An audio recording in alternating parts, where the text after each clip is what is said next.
Hi friends, welcome back to my channel Sai Tech Guru. In this video, I'm going to compare the display comparison between the Realme X1 Max versus Poco F3 GT device. So this is a review which I'm trying to do after using for a very long amount of time between these both phones.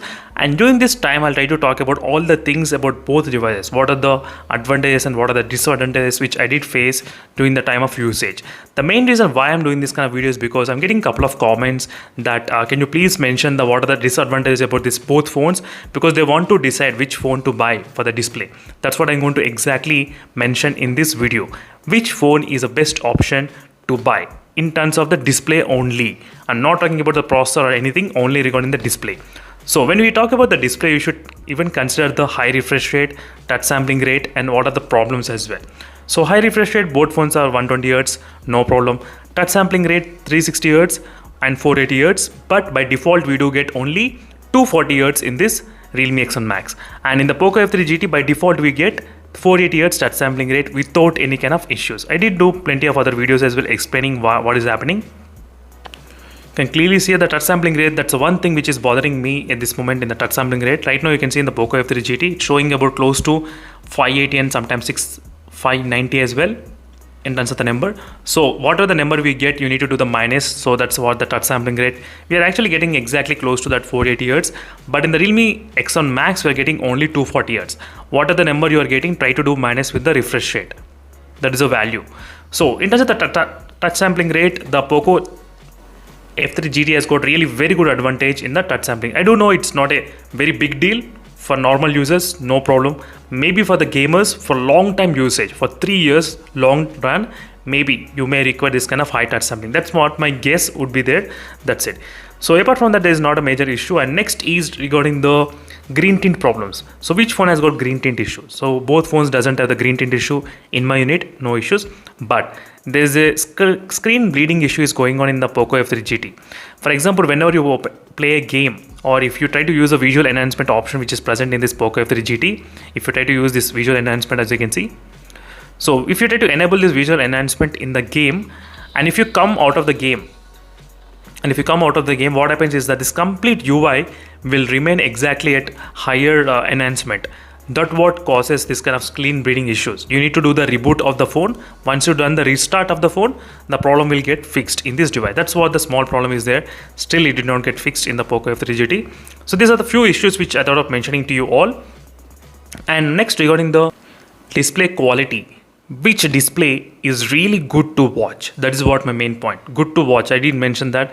So for me, I did like the big displays most of the time. That's the reason. And to be frank, the 10-bit panel in this phone looks really good, little bit kind of better, little bit. Only if you notice if you watch side by side, only then you will be able to notice this. Otherwise, in this camera, you won't be able to recognize how much the different it actually is. But definitely, friends, trust me, if you try to watch the both phones side by side, if you have any of your friends who is using the 10-bit color panel, try to watch. And 10-bit color panel plus this kind of touch sampling rate, higher touch sampling rate, it's really good advantage in the Poco F3 GT. And we do have a lot of customization options in terms of the color scheme. Plenty of them. So many customization options.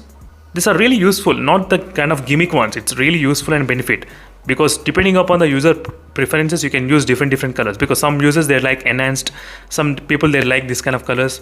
That's a really good thing. So we do have a lot of customization options going on in the Poco F3 GT at this moment. Not many customization in the Realme X1 Max. We do have this kind of option, but which is not that customizable, but still we do have only one option in this Realme X1 Max. So in terms of the brightness levels, both phones are really bright. Yes, I did like the both phones brightness. Even the outdoors also, both phones are kind of close to each other in the outdoor brightness as well. I did not have any kind of major problems with the outdoor visibility with the both phones. So with the viewing angles are also perfectly great in the both phones. No issues with the viewing angles as well. That's also another advantage in terms of the colors between both devices. As you can exactly see the color difference and the brightness levels, how much it is. So unless you watch side by side, only then you will be able to notice the difference, friends. That's I'm trying to mention again and again. And HDR, I think Amazon Prime HD is supported in both phones. Netflix HDR is supported in the Poco F3 GT. There is no HDR support at this moment. Maybe with the next update, we may be able to get that kind of feature. But at this moment, we don't have that kind of feature available in this moment. And here's a quick comparison friends between both these displays. And one more thing, I need to show you the complete darkness as well. Let me try to turn off the lights and show you the results, how they look side by side. So this is the result, this is how they looks in the displays. So overall both displays are really good friends, as I said. So only if you watch side by side, only then you will be noticing this kind of difference. Otherwise you won't notice much differences in terms of the displays. If your hands are really small and if you want really good and compact device, the Realme X1 Max is perfect size for you. So if you want the big screen mobile phones, then definitely go for the Poco F3 GT. That's the one thing which I can definitely advise you at this point. And the bezels, they look really slim in the Poco F3 GT. Yes. You will be able to notice the moment you hold the phone, you will definitely notice the bottom bezels really slim in the Poco F3 GT. That's also another thing to notice here. As you can see friends, the difference how it is. I'm not sure whether you'll be able to notice or not. I'm pretty sure you may not be able to notice, but still, so if you watch it live, definitely you will be able to identify the difference. And one more final thing I need to do is the low light brightness. Which phone has got really good low light brightness? Let me try to turn off the lights. Right now I did turn off the lights. Now you'll be able to see exactly what's the difference is between both phones. I'm trying to decrease the brightness. So both phones brightness are completely decreased at this moment to 0. As you can see. So both phones are having similar kind of brightness levels, not much major difference at this point. I cannot find major differences. So flickering is happening in the Realme X1 Max a little bit, but not I think in the Poco F3 GT. That's the one thing which I was just mentioning.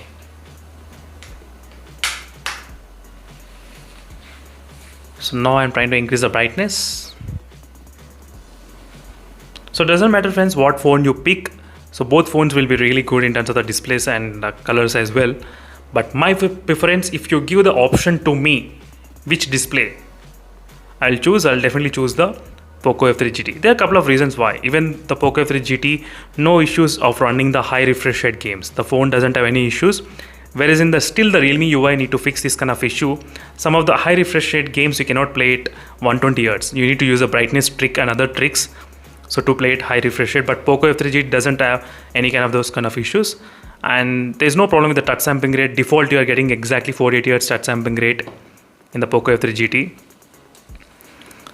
So this is after a long time usage only.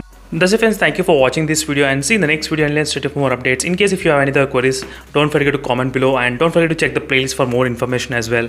Meanwhile, signing off. Bye.